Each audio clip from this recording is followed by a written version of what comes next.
So long after doing something. Okay, call and put options.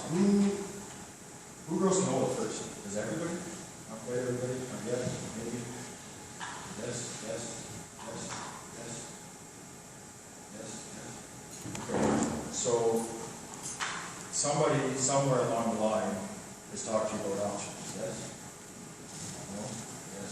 You've heard of them. Has anybody ever used them? Yes? Cost, did not cost you money? Well, that's the interesting thing. They do cost you money, but they're insurance. You've got to look at it as insurance. That's where their value is. So, in my past life, you all know that I worked with Cargill, and they're probably the biggest option pushers out there because they can lock them in right on the grain contract. So you don't have to have an edge account. You don't have to put any money on it. They'll just add or subtract it from the grain contract. So they're the biggest pushers out there, which was great. I learned a lot about them, how to use them, how not to use them. I still believe, maybe not as aggressively as I did there and pushed them there, that there is significant value in understanding how options work. They are excellent insurance plans in volatile markets, and there are a bunch of ways to use them. So an option is simple. It is a contract which gives the buyer, the owner, or the holder the right, not the obligation, to buy or sell an underlying asset or instrument at a specific price on a specific date. The right is a just claim or title, whether legal, prescriptive, or moral. For example, you have the right to do what you please. The underlying asset is a term used in derivatives trading, such as with options. A derivative is a financial instrument whose price is based on different assets. The underlying asset is a financial instrument on which derivatives price can be based, like in corn, wheat, soybeans, or oats. The strike price is the price at which the specific derivative contract can be exercised. Clear? Perfectly? Let's all go trade options. This slide, and what I just did here, is probably why you haven't used it. You can't take it apart and put it back together and figure out how it works. It's a complicated thing. What if I explained it this way? An option is the opportunity to buy or sell grain in contracts of 5,000 bushels, 20 ton, 100 ton, at a specific price at some point in the future. Does that make sense? So you have the opportunity to buy something for a certain price at some point in the future. Okay? So that's a little bit clear. So that's what I do. That's my job. I turn this, do that. So, example.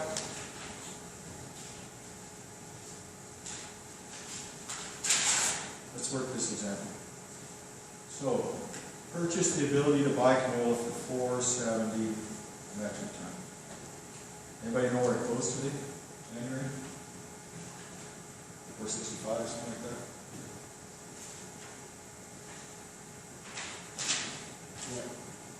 Yeah.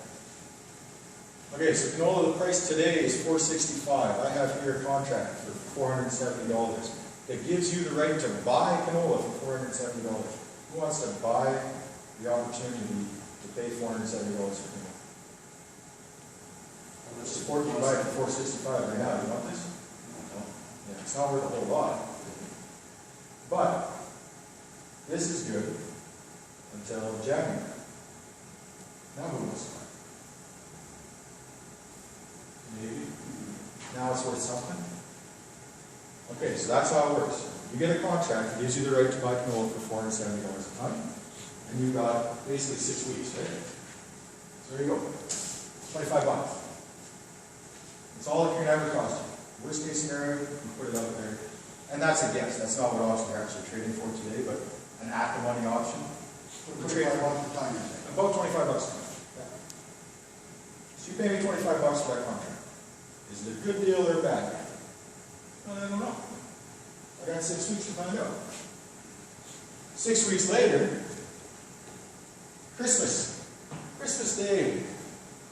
We have Christmas presents. South America's dry out. No crop there. StatsCan didn't increase the yield. Futures are now at $540 a ton. Can I buy that back from you for $25? Yes. No. You give this to me for $25? You can sell canola right now for $540. You sell me this for $25? The opportunity to buy for $470? What's it worth? $70. Okay. So you pay $25 for insurance, the market went up, so you're going to exercise this option, you're going to go back, and you're going to take your contract, and you're going to say, here, wait, you might know it, $470. Bang, bang. It's worth $540, right? So you made money on the option. Wow. Does that make sense? Okay, I'll give you this back. Yeah. Wow. Futures go to $450. You want the chance to buy canola for $470? Sweet deal. One day only, today. You want the chance to buy it? I don't know. You won't. What happens if you committed to that? You're out for $25. Today, that's Plus, no. Just $25. You can't lose more in an option than you paid for the option. No matter how far the market goes, you can't lose more than you paid for. Okay? You can double, triple, quadruple. You can make $5, $100. You can make money on it, but you can't lose more than you paid. Your investment is fixed. Okay? Now I'll get into a couple of ways to use it, but I just want to get the theory across here. Okay? So you kind of get that, right? It's the opportunity to buy at a certain value when the market moves and goes up and down. Right? So we can do the same example for wheat. It's the same thing. The market goes up, gains in value. Okay, actually no, let's do this example, because this is different. This is a sell. So that first example was a buy, opportunity to buy for $7. Right? What about the opportunity to sell wheat for $5? Would you pay me for that? Nobody? That's about where the market is, right? So that option's not going to have a lot of value because nobody's excited about paying $5 or selling for $5. But you could buy a contract that gives you the right to sell for $5. If the market goes up to $6, what's this worth now? The opportunity to sell for $5. You can sell for $6 now. This is the opportunity to sell for $5. So you're out at $1. The market goes up. The opportunity to sell for $5 when the market goes to $4, you make 50 cents because you're going to take about 20 cents. Okay? So there's two different kinds of options that you can play, whether the market goes up or down. That's the first concept that you need to know. Second, third, I don't know which concept you want. One, they have fixed costs. Two, you can trade them either way. Those are two primary things you need to know.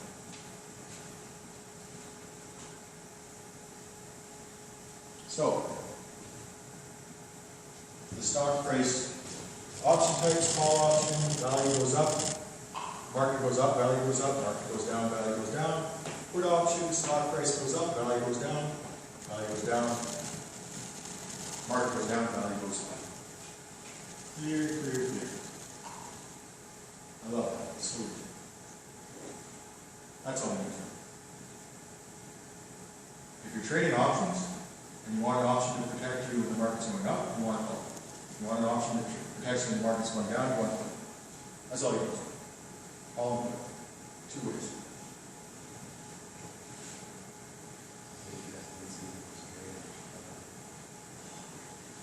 Hey, I sense interest in the trading options in Chicago. watching them yell at each other and sign language. Oh, yeah, I guess the one the corner specific and how to trade forward.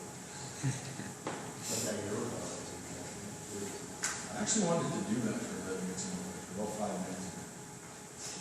Well, they got green guys, like, I didn't listen very good at Tom Wolter, so. Yeah, I was just telling guys at the rate, it's like, you gotta be recognized, right? So every different house is like these loud outfits and neon vests. It's quite a place, but unfortunately, it's gonna be on computers now. So now there's a guy in Winnipeg that watches it, the market takes up and down, and there's about 7,500 numbers on the screen, he's watching 3 of them and flipping, and it happens in about 3 seconds. Whereas he used to be screaming and yelling and back and forth, and that's how options and some things still are, right? I should mention one thing, not to muddy the water, but options are not perfectly If the market is moving limits, you might have a hard time buying or selling. So that is one caution also. If you get limit moves, you might not be able to get rid of it on the day you want to get rid of it. Or buy it on the day you want to buy it. So don't get bogged down in that, but so like I said, all you really need to know is there's two of them. One of them when the market goes up, one when the market goes down. So the way I remember, call option, call me up. What do you say to your buddy? Let's go to the bar, call me up. Call up. Call it up. I got it on my computer right here, let me call it up. So call it up, call options, market going up. Put option, this is the second example, so the option to sell. Puts, benefit in the downtrend. So put it down, hold something, put it down, put your foot down. Tired of your kids yelling and screaming, put my foot down, put down. Call up, put down. Simple.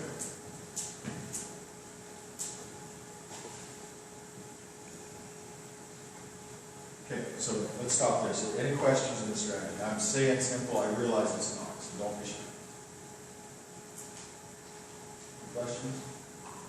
So the principle so far, what you pay is the most you can spend. There's two kinds.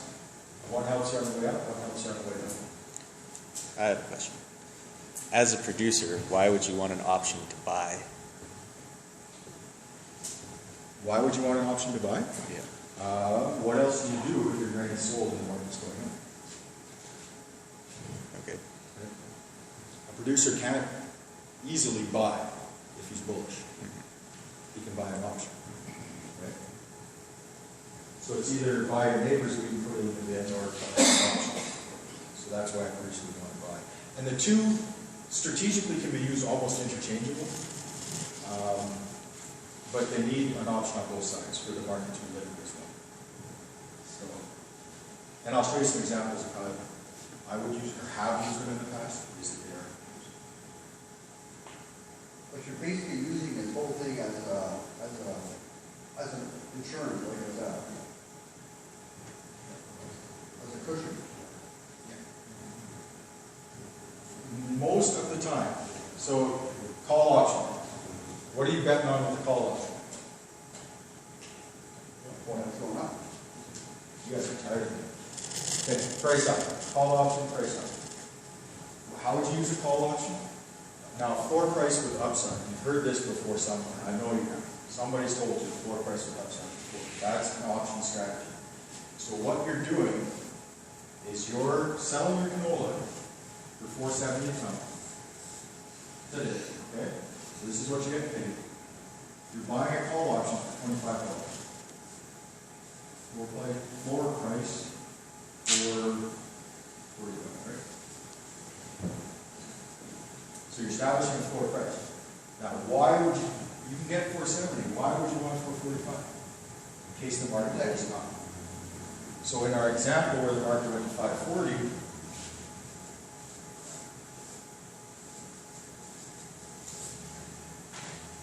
$5.15s better than the $4.70.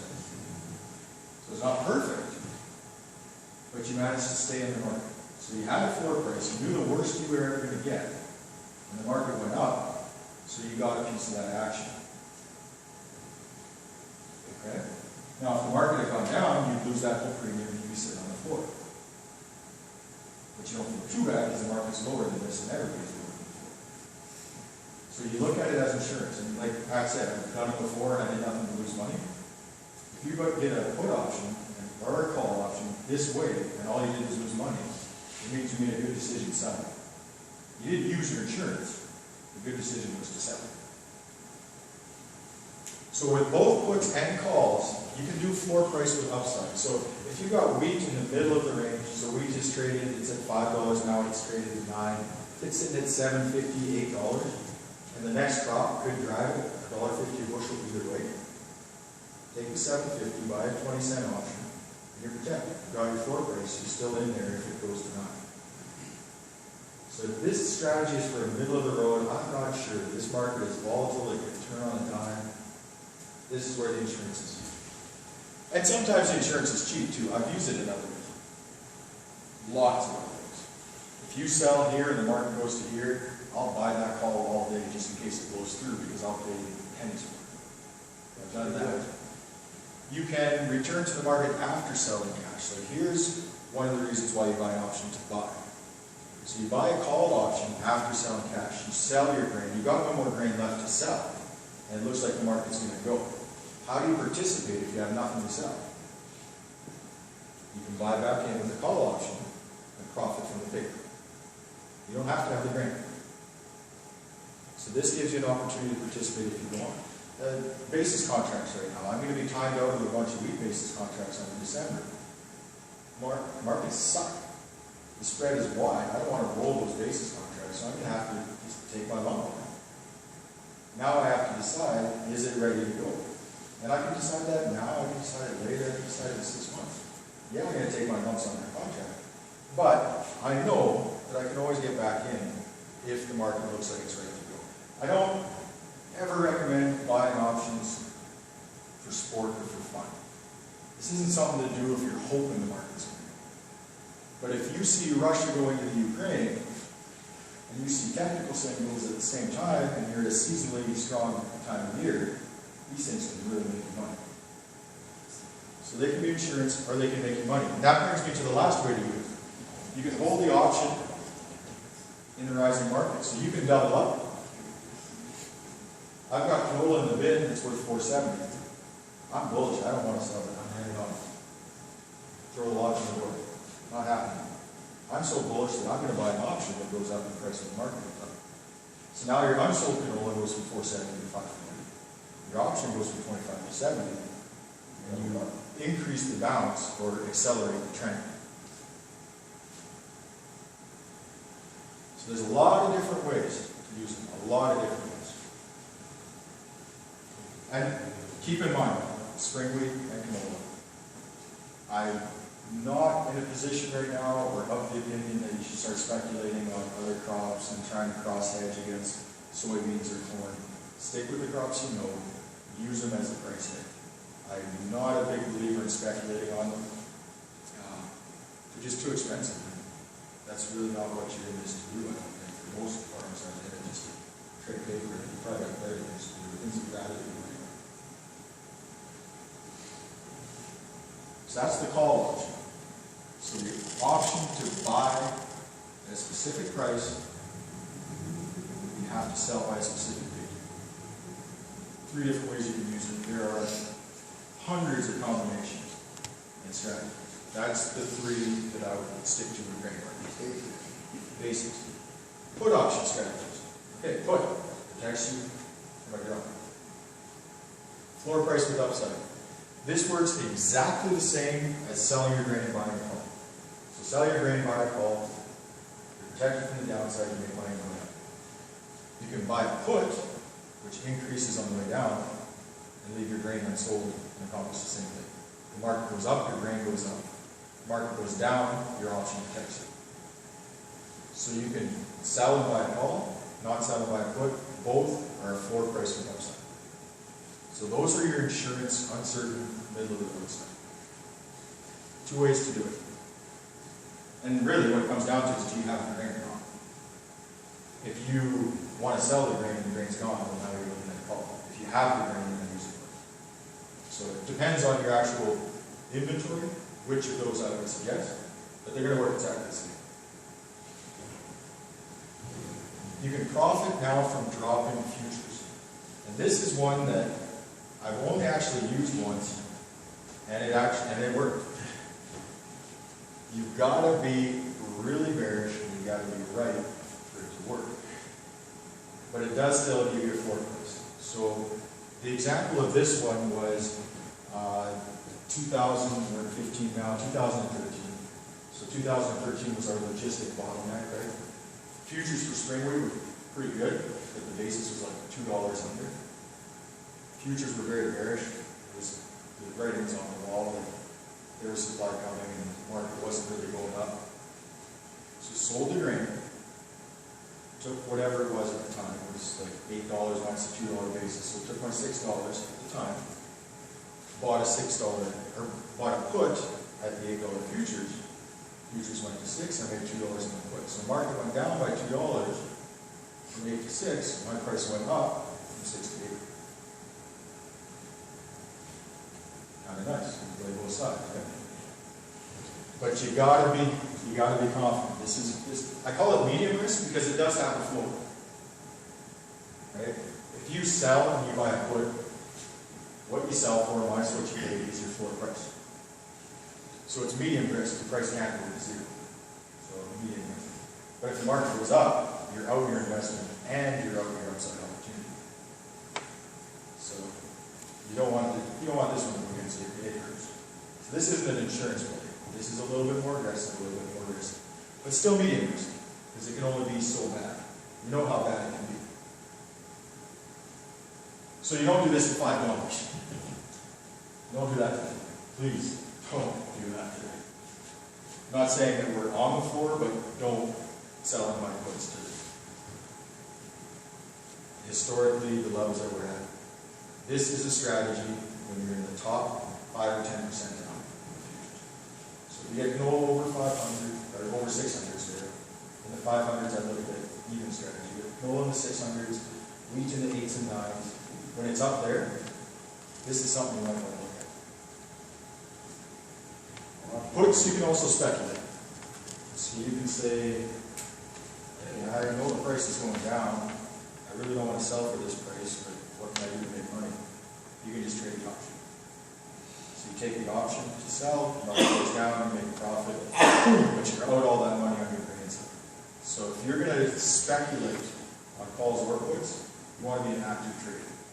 When you buy it, if you see a profit, take it. Don't overanalyze the market and confuse it with your grain prices and hedging and everything else. If you're a speculator, you're a speculator. You watch the market every day, and when you achieve your desired profit, you take it. So you don't have to listen to me, I don't shit. That's how I do it. Speculating on options, it's high risk. I mean, you can lose your entire investment, and you're not backing yourself with your grain prices. The strategies which are insured by grain prices, floor prices with upside, I like those opportunities at the right time. Being able to increase my price on the way up or the way down after a contract, I like that. Strictly buying and selling, I watch the market every day, almost all day, and I don't watch it enough to